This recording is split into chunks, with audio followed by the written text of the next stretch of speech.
Hello everyone. So welcome on computer science self learning platform. So last topic जो हमने किया था वो था लिटरल्स पे ही, एस्केप सीक्वेंसेस का। अभी हम बात करेंगे न्यूमेरिकल लिटरल्स की। तो न्यूमेरिकल लिटरल्स भी सब डिवाइडेड है integer literals and floating point literals में। देन इंटीजर लिटरल सब डिवाइडेड है decimal, octal and hexadecimal literal में। इनके एग्जांपल देख लेते हैं। डेसिमल लिखने का सिंपल तरीका है जो हम लिखते हैं, अगर आप प्लस साइन लिखना चाहें तो लिखिए, नहीं चाहे तो मत लिखिए।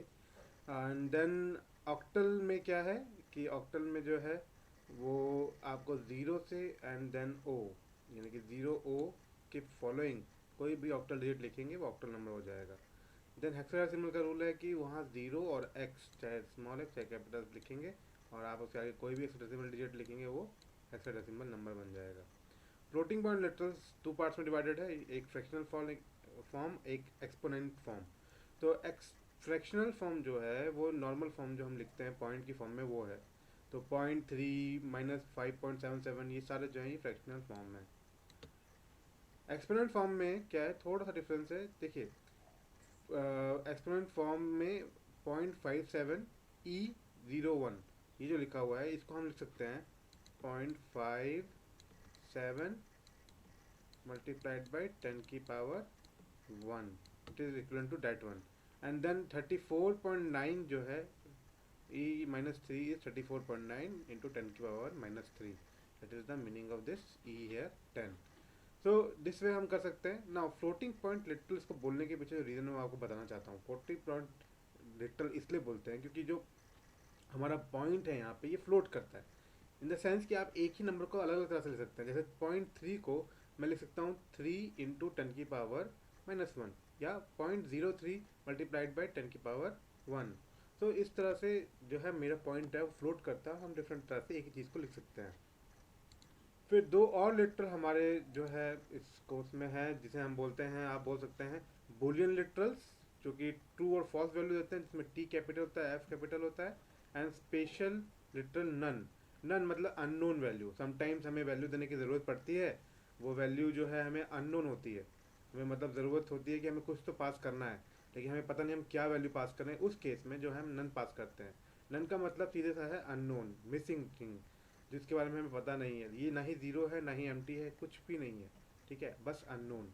ओके। देन जो अगर हमारा अगला जो हमारा टोकन है वो है आइडेंटिफायर। तो आइडेंटिफायर क्या है? आइडेंटिफायर जो है नेमिंग कन्वेंशन जो यूज़र दे सकते हैं अपने वेरिएबल को, ऑब्जेक्ट को, फंक्शंस को, क्लासेस को। जैसे कि ये ऑब्जेक्ट ओरिएंटेड और लैंग्वेज है तो यहाँ सब कुछ ऑब्जेक्ट की फॉर्म में, इवन इंटीजर्स भी ऑब्जेक्ट की फॉर्म में आप जो यूज़ करते हैं होते हैं। यहाँ पे हम जनरली वेरिएबल टर्म यूज़ करते हैं बट सारे ऑब्जेक्ट्स ही हैं। आइडेंटिफायर्स कैन बी यूज, इनके रूल्स जो हैं वो हम देखने जा रहे हैं आइडेंटिफायर के। तो identifier can be a combination of letters in lower case A to Z, upper case A to Z, और डिजिट 0 to 9 और एन अंडरस्कोर, मतलब वो इन्हीं का कॉम्बिनेशन होना चाहिए। And identifier can not start with a digit. Identifier जो है डिजिट से स्टार्ट नहीं होगा। इसका मतलब क्या है कि वो अल्फ़ाबेट से स्टार्ट हो सकता है, अपर या लोअर केस, क्योंकि ये केस सेंसिटिव लैंग्वेज है, या फिर अंडरस्कोर से। So keywords can not be use as identifier. So keyword जो है वो स्पेशल रिजर्व वर्ड है जो कि कंपाइलर यूज़ करता है, उसको हम लोग जो है user as a identifier name use नहीं कर सकते, ये रूल है। सो स्पेशल सिंबल्स मैं बता ही चुका हूँ, कोई यूज़ नहीं होगा, इवन नॉट इवन स्पेस। और आइडेंटिफायर जो है वो किसी भी लेंथ का हो सकता है, तो ये चीज़ें हमें ध्यान रखनी है। सो वैलिड आइडेंटिफायर्स जो है हमारे सामने हैं, आप देख सकते हैं। ये जो है वेयर वन, देन अंडरस्कोर से स्टार्ट हुआ, वेयर 1 2 3, देन वेयर अंडरस्कोर 1 2 3, ये सारे जो है वैलिड आइडेंटिफायर्स हैं। इनवैलिड आइडेंटिफायर्स की भी मैंने कुछ एग्जांपल लिए, जैसे for example one var is wrong, then hash var is wrong, क्योंकि ये स्पेशल सिंबल होता है हैश, वन से स्टार्ट हो रहा है जो कि डिजिट है। वेयर स्पेस वन, तो स्पेस आ गया वो गलत हो गया। वाइल इज ए कीवर्ड, तो इस तरह से ये गलत हो गया। Python is a case sensitive language, तो कुछ हमें चीज़ें याद रखनी है। तो केस सेंसिटिव है तो यहाँ पे स्मॉल, जैसे variable is different from variable, मतलब स्मॉल वी की वजह से ये वेरिएबल, कैपिटल वी की वजह से ये वेरिएबल डिफरेंट हो गए। Always give the identifier and name that is make sense. So क्या होता है कि आप नाम तो कुछ भी दे सकते हैं, रूल के हिसाब से तो आप कुछ भी नाम दे सकते हैं, ठीक है, आबरा का डाबरा कुछ भी नाम दे दीजिए, लेकिन जो वैलिड नेम है वो रीडेबिलिटी बढ़ाते हैं प्रोग्राम की, और जो समझने वाला है उसे आसानी से समझ सकता है। देखिए जैसे मैंने यहाँ www नाम दिया और यहाँ पे आइडेंटिफायर का नाम दिया num, तो num10 लुक्स मोर सेंसिबल। सो अगली बात कि अगर मान लीजिए आपका आप जो भी आइडेंटिफायर डिफाइन कर रहे हैं, बना रहे हैं, नाम दे रहे हैं, वो बहुत बड़ा है, उसमें 3-4 वर्ड्स आ रहे हैं कॉम्बिनेशन, या 2 वर्ड्स आ रहे हैं, तो उसको आप अंडरस्कोर से सेपरेट कीजिए ताकि दिखने में वो अच्छा दिखे और रीडेबिलिटी बढ़ाए प्रोग्राम की। तो जो अगले टोकन्स है वो है keywords. Keywords are reserve words in Python. We can not use keyword as variable name, function name और अदर आइडेंटिफायर। ठीक है, they are use to define syntax and structure of Python language. All the keyword except true, false and none are lower case. तो जो सारे जो आपके keywords हैं वो लोअर केस में होते हैं except true, false and none, क्योंकि उनका पहला लेटर जो होता है वो कैपिटल होता है। और आइडेंटिफायर्स की तरह आप हमको यूज़ नहीं कर सकते, ये मेन चीज़ हमें ध्यान रखनी है। तो अच्छी खासी लिस्ट है हमारे पास, हम चाहें तो इसको देख सकते हैं। इसमें से कई चीज़ें हमने यूज़ की हुई हैं पहले और कई चीज़ें हम यूज़ करेंगे आगे। जैसे आपका नन, फॉल्स, ट्रू के बारे में बात हो गई है। इसी तरह आप देखेंगे आगे and, elif, if, or, not, while, try, return, raise, pass, import, in, is, finally, except, else, okay, break.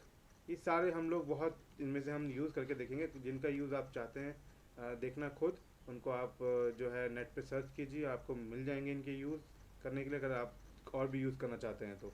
ठीक है, ये सारी लिस्ट है आपके पाइथन के कीवर्ड्स की। अगला जो टोकन है वो है ऑपरेटर्स। तो operators are use to perform operations on variables and values. तो ये जो ऑपरेटर्स हमारी लिस्ट हमें सामने दी हुई है, ठीक है, arithmetic operator, assignment operator, comparison operator, logical operator, identity operator, membership operator, bitwise operators. इसमें बेसिकली हमें ये 4 ऑपरेटर, पहले 4 जो ऑपरेटर है यही हमारे कोर्स में हमें बहुत काम आएंगे। इनके बारे में हम डिटेल में पढ़ेंगे जब हम ऑपरेटर्स पे आएंगे। तो जनरली आप ऑपरेशन परफॉर्म करने के लिए आपके सामने है जो ऑपरेंट्स हैं इन पे अप्लाई होते हैं। तो इनकी एक और क्लासिफिकेशन होती है जिसे बोलेंगे unary, binary and ternary operator. तो वो भी हम देखेंगे जब हम ऑपरेटर्स के बारे में डिटेल में पढ़ेंगे तब। देन पंक्चुएटर्स होते हैं। देखिए पंक्चुएटर्स क्या है, वो स्पेशल में grammatical and structure of affairs syntax के लिए यूज़ में आते हैं। और ये देखिए आपके कुछ पंक्चुएटर्स मैंने यहाँ पे लिखे हुए हैं, और भी पंक्चुएटर्स हैं, ठीक है, लेकिन मैंने कुछ यहाँ पे इंक्लूड किए हैं। कुछ पंक्चुएटर्स जो आपको ध्यान रखने हैं, जैसे कि ये हमेशा पेयर में यूज़ में आते हैं। कुछ पंक्चुएटर्स जो हैं वो आपके ऑपरेटर की भी तरह होते हैं, ठीक है। कॉमा को जनरली पाइथन में कहीं ऑपरेटर का स्थान नहीं मिला हुआ है, इसलिए हम उसको पंक्चुएटर में काउंट कर रहे हैं, ठीक है। अगर आपको कोई डाउट हो, वैसे ऑपरेटर कई लोग बोलते भी हैं, तो आप देख सकते हैं, नेट को भी देख सकते हैं। मैंने जितनी जगह देखा तो मुझे पाइथन ऑपरेटर और इवन ऑपरेटर लिस्ट में भी कॉमा जो है नहीं दिखा है। ओके, तो एक एग्जांपल लेते हैं हम लोग। एग्जांपल में देखिए आप कि if true X comma Y equal to 10 comma, Python मैंने लिखा है, एक्स में 10 की वैल्यू जाएगी, वाई में पाइथन की वैल्यू जाएगी। हम खैर इसके हमें क्या आंसर आता है इससे मतलब नहीं है। तो इसमें हमने जब इसको डिवाइड किया तो देखिए कीवर्ड क्या है इसमें, इफ़ जो है वो कीवर्ड में आ गया, ओके। देन लिटरल में आपका आ गया true, then 10, then Python. True जो है बुलियन लिटरल है, 10 जो है वो आपका इंटीजर लिटरल है, एंड देन पाइथन जो है वो स्ट्रिंग लिटरल है। आइडेंटिफायर एक्स कॉमा वाई है, ओके। देन ऑपरेटर जो है वो इक्वल टू यहाँ पे ऑपरेटर, देन पंक्चुएटर जो है कॉमा एंड कॉलोन, ये पंक्चुएटर्स में आ गया। तो आप ट्रू को लिटरल में और कीवर्ड दोनों में लिख सकते हैं, ठीक है, क्योंकि ट्रू जो है वो कीवर्ड भी है, लेकिन मैंने प्रेफर किया इसको लिटरल में, बिकॉज हम यहाँ उसको कंपैरिजन के लिए यूज़ कर रहे हैं, इसलिए हम उसको लिटरल की तरह यूज़ कर रहे हैं। देन यहाँ ऑपरेटर में भी हम जैसे इक्वल टू लिखा हमने, तो पंक्चुएटर में भी हम लोग जो है इक्वल को लिख सकते हैं। और लेकिन जो ज़्यादा प्रॉपर यूज़ लगा ऑपरेटर में, तो मैंने इसको ऑपरेटर में ही यहाँ पे मेंशन किया है। सो this is our thing, the all the tokens. So tokens are smallest unit in the individual unit in the program. तो ये जो आपको है ध्यान रखना है, and thank you for this session.